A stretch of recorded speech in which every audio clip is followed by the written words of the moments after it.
লাল সবুজের এক অপার সুন্দর দেশ।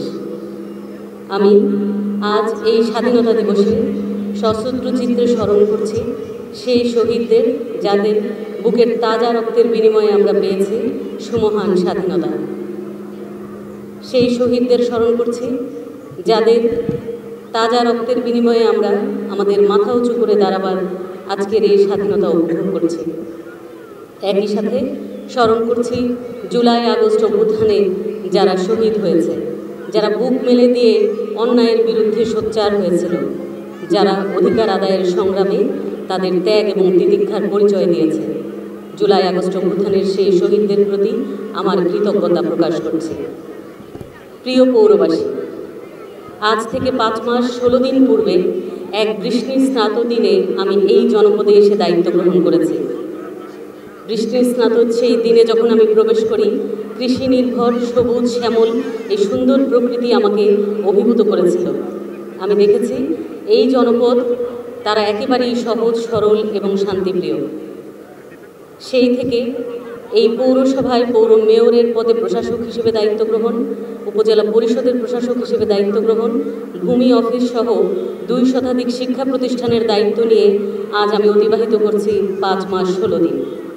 এরই মধ্যে আমরা চেষ্টা করেছি পৌরসভায় যা কাজ করা লাগে, স্বাস্থ্য থেকে শুরু করে পানি পয় নিষ্কাশন ব্যবস্থাপনা, পানির চাহিদা পূরণ এবং সুন্দর যানজটমুক্ত একটি পৌরসভা নির্মাণের জন্য এখনকার যারা কমিশনার আছেন তাদেরকে সম্মিলিতভাবে নিয়ে আমরা আমাদের কাজ চালিয়ে যাচ্ছি।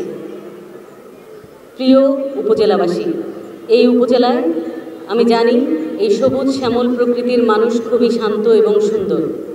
এই উপজেলার জন্য শিক্ষা, স্বাস্থ্য, তাদের সামগ্রিক দিক থেকে উন্নয়নের জন্য বিভিন্ন ধরনের প্রকল্প গ্রহণের মধ্য দিয়ে আমরা আমাদের কাজ চালিয়ে যাচ্ছি। শুধু আমি নই, আমার পরিষদের সকল দপ্তরের কর্মকর্তা কর্মচারীবৃন্দ নিরলস পরিশ্রম করে যাচ্ছেন কিভাবে এই উপজেলাবাসীর জন্য আরও কাজ করা যায়। ইতিমধ্যে বিগত 5 মাস 16 দিনে প্রায় শতাধিক মোবাইল কোর্টের মধ্য দিয়ে আমরা মাদক প্রতিরোধ, জুয়া প্রতিরোধ, ভাটার কার্যক্রম বন্ধ করা থেকে শুরু করে দ্রব্যমূল্য নিয়ন্ত্রণ এবং আইনশৃঙ্খলা পরিস্থিতি উন্নয়নের জন্য নিরলসভাবে পরিশ্রম করে যাচ্ছি। প্রিয় এলাকাবাসী, এখন সময় সকলে একসাথে দাঁড়াবার, এখন সময় কাঁধে কাঁধ মিলিয়ে এই পীরগঞ্জকে সুন্দরভাবে গড়ে তোলার। আমরা যখন বৈষম্যহীন সমাজের কথা বলছি, আমাদেরও উচিত একসাথে সবাই ভেদাভেদ ভুলে এগিয়ে এসে একটি আধুনিক পীরগঞ্জ গড়ে তোলার। সকলকে সাথে নিয়ে কাজ করব এবং এই পীরগঞ্জকে একটি উন্নত প্রশাসনের মাধ্যমে আমরা গড়ে তুলব একটি আধুনিক উপজেলা হিসেবে। এই আশাবাদ ব্যক্ত করছে এবং সকলের কাছে সেই সহযোগিতা কামনা করছে। পরিশেষে এখানে উপস্থিত সকলের দীর্ঘায়ু এবং সুস্বাস্থ্য কামনা করে আমার বক্তব্য এখানে শেষ করছি। ধন্যবাদ।